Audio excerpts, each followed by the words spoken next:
Thank you for joining me once again, continuing with Alice's Adventures in Wonderland, Through the Looking Glass.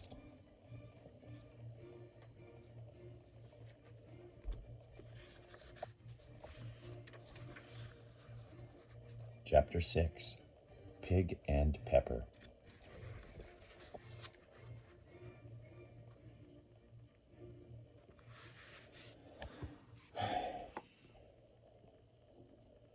For a minute or two, she stood looking at the house and wondering what to do next, when suddenly a footman in livery came running out of the wood.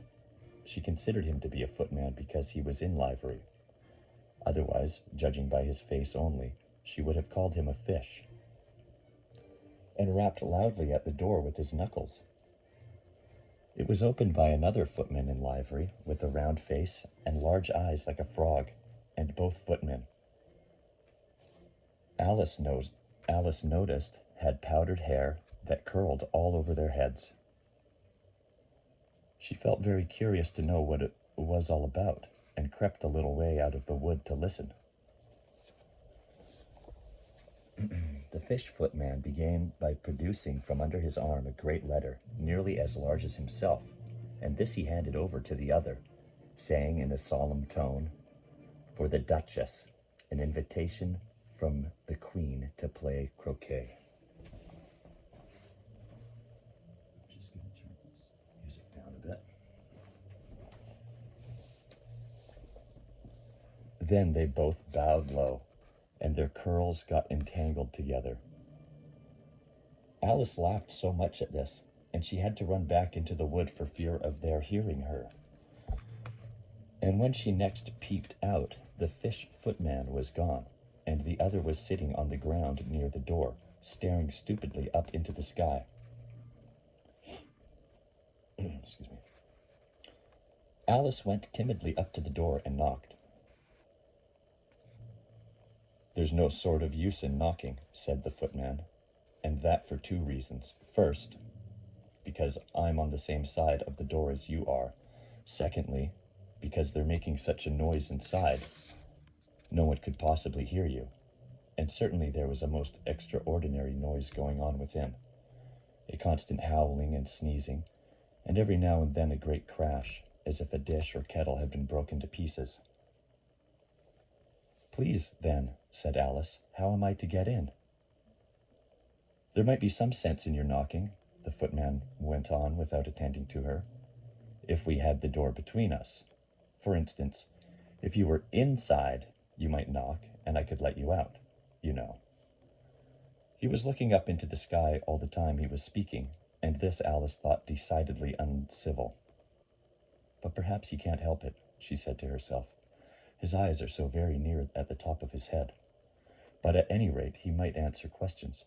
How am I to get in?" she repeated aloud. "I shall sit here," the footman remarked, "till tomorrow." At this moment the door of the house opened, and a large plate came skimming out, straight at the footman's head. It just grazed his nose, and broke to pieces against one of the trees behind him. "Or next day, maybe," the footman continued in the exact same tone, exactly as if nothing had happened. "How am I to get in?" asked Alice again, in a louder tone. "Are you to get in at all?" said the footman. "That's the first question, you know." It was, no doubt, only Alice did not like to be told so. "It's really dreadful," she muttered to herself. "The way all the creatures argue, it's enough to drive one crazy." The footman seemed to think this was a good opportunity for repeating his remark with variations. "I shall sit here," he said, "on and off, for days and days." "But what am I to do?" said Alice. "Anything you like," said the footman, and began whistling. "Oh, there's no use in talking to him," said Alice desperately. "He's perfectly idiotic." And she opened the door and went in. The door led right into a large kitchen, which was full of smoke from one end to the other. The Duchess was sitting on a three-legged stool in the middle, nursing a baby. The cook was leaning over the fire, stirring a large cauldron which seemed to be full of soup.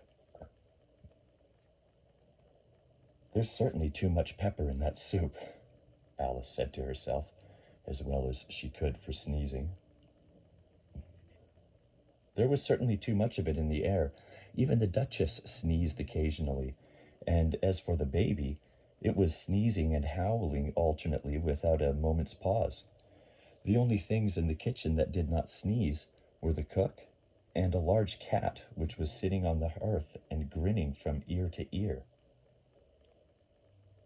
"Would you please tell me," said Alice a little timidly, for she was not quite sure whether it was good manners for her to speak first, "why your cat grins like that?" "It's a Cheshire cat," said the Duchess, "and that's why. Pig!" She said the last word with such sudden violence that Alice quite jumped. But she saw in another moment that it was addressed to the baby and not to her. So she took courage and went on again.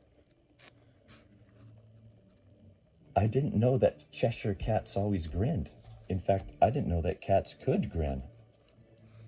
"They all can," said the Duchess, "and most of them do." "I don't know any that do. I don't know of any that do," said Alice.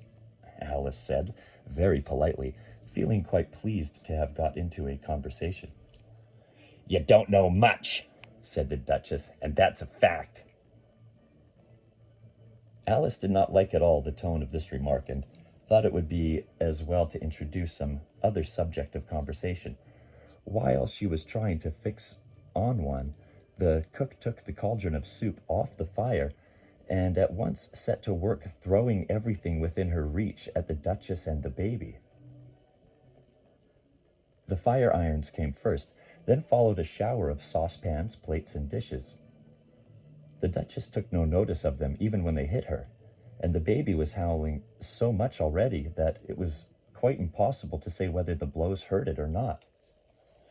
"Oh, please mind what you're doing," cried Alice, jumping up and down in an agony of terror. "Oh, there goes his precious nose!" As an unusually large saucepan flew close by it and very nearly carried it off. "If everybody minded their own business," the Duchess said in a hoarse growl, "the world would go round a deal faster than it does." "Which would not be an advantage," said Alice, who felt very glad to get an opportunity of showing off a little of her knowledge.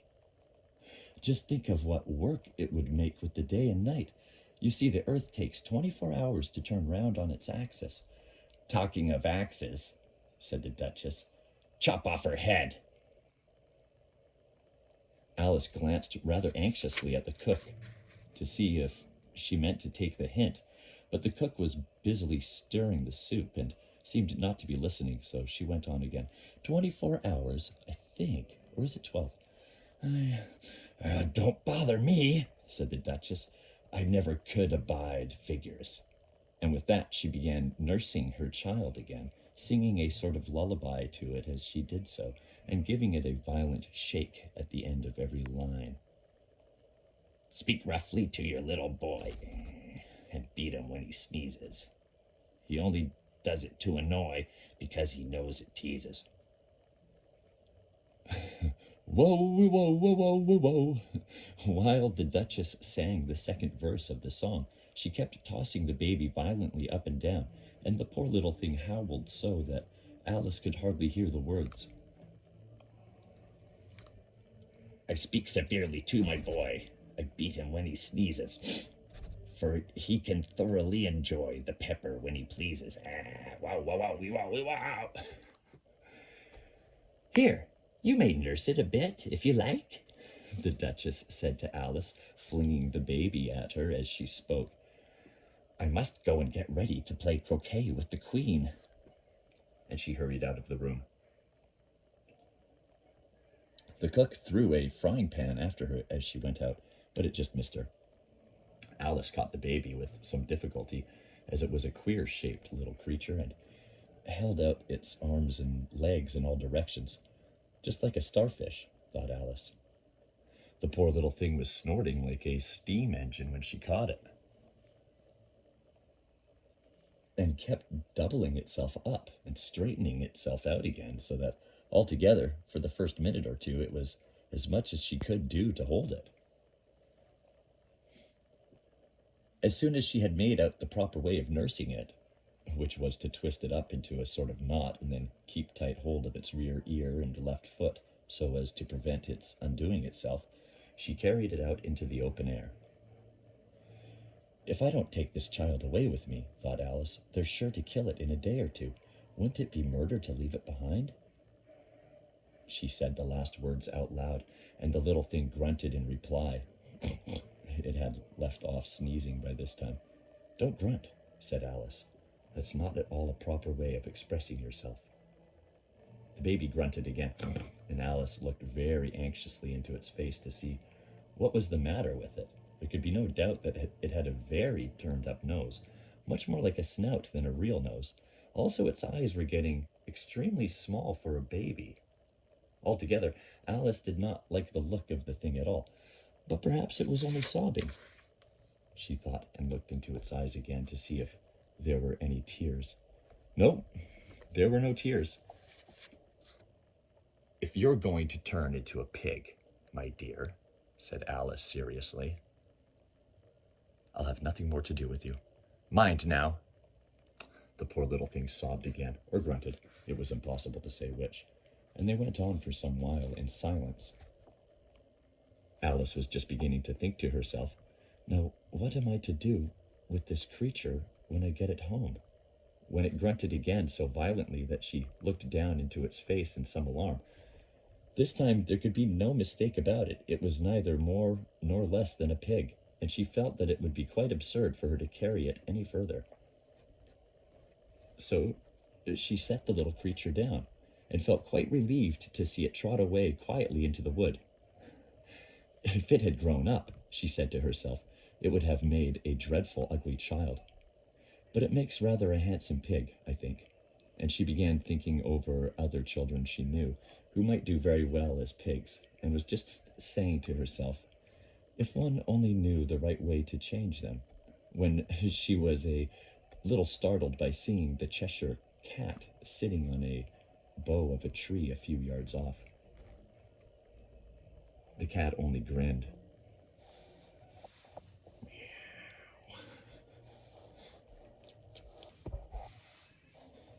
When it saw Alice, it looked good-natured, she thought. Still, it had very long claws and a great many teeth, so she felt sure that it ought to be treated with respect. Cheshire Puss, she began, rather timidly, as she did not at all know whether it would like the name. However, it only grinned a little wider. Come, it's pleased so far, thought Alice, and she went on. Would you tell me, please, which way I ought to go from here? That depends a good deal on where you want to get to, said the cat. I don't much care where, said Alice. Then it doesn't matter which way you go, said the cat. So long as I get somewhere, Alice added as an explanation. Oh, you're sure to do that, said the cat, if you only walk long enough. Alice felt that this could not be denied, so she tried another question. What sort of people live about here? In that direction, said the cat, waving its right paw round, lives a hatter, and in that direction, waving the other paw, lives a March hare. Visit either you like. They are both mad. But I don't want to go among mad people, Alice remarked. Oh, you can't help that, said the cat. We're all mad here. I'm mad. You're mad. How do you know I'm mad? Said Alice. You must be, said the cat, or you wouldn't have come here. Alice didn't think that proved it at all. However, she went on. And how do you know that you're mad? To begin with, said the cat, a dog's not mad. You grant that? I suppose so, said Alice. Well, then, the cat went on, you see, a dog growls when it's angry and wags its tail when it's pleased. Now I growl when I'm pleased and wag my tail when I'm angry. Therefore, I'm mad. I call it purring, not growling, said Alice. Call it what you like, said the cat. Do you play croquet with the queen today? I should like it very much, said Alice, but I haven't been invited yet.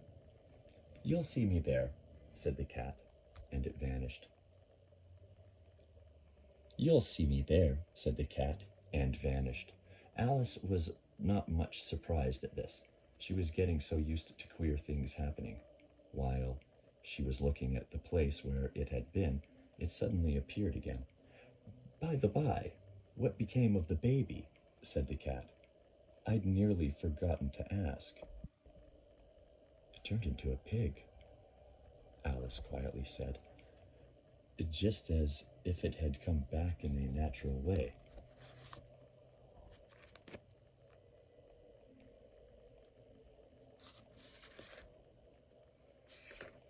Just as if it had come back in a natural way. I thought it would, said the cat, and vanished again.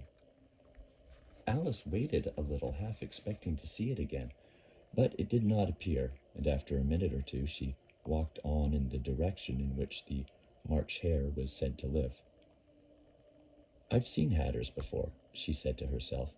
The March hare will be much the most interesting, and perhaps as this is May, it won't be raving mad, at least not so mad as it was in March. As she said this, she looked up, and there was the cat again, sitting on a branch of a tree. Did you say pig or fig? Said the cat. I said pig, replied Alice, and I wish you wouldn't keep appearing and vanishing so suddenly. You make one quite giddy. All right, said the cat, and this time it vanished quite slowly, beginning with the end of the tail and ending with the grin, which remained some time after the rest of it had gone. Well, I've often seen a cat without a grin, thought Alice, but a grin without a cat, it's the most curious thing I ever saw in all my life. She had not gone much farther before she came in sight of the house of the March hare. She thought it must be the right house because the chimneys were shaped like ears and the roof was thatched with fur. It was so large a house that she did not like to go nearer till she had nibbled some more of the left-handed bit of mushroom and raised herself to about 2 feet high. Even then she walked up towards it rather timidly, saying to herself, Suppose it should be raving mad after all. I almost wish I'd gone to see the hatter instead. Meow. You're loved.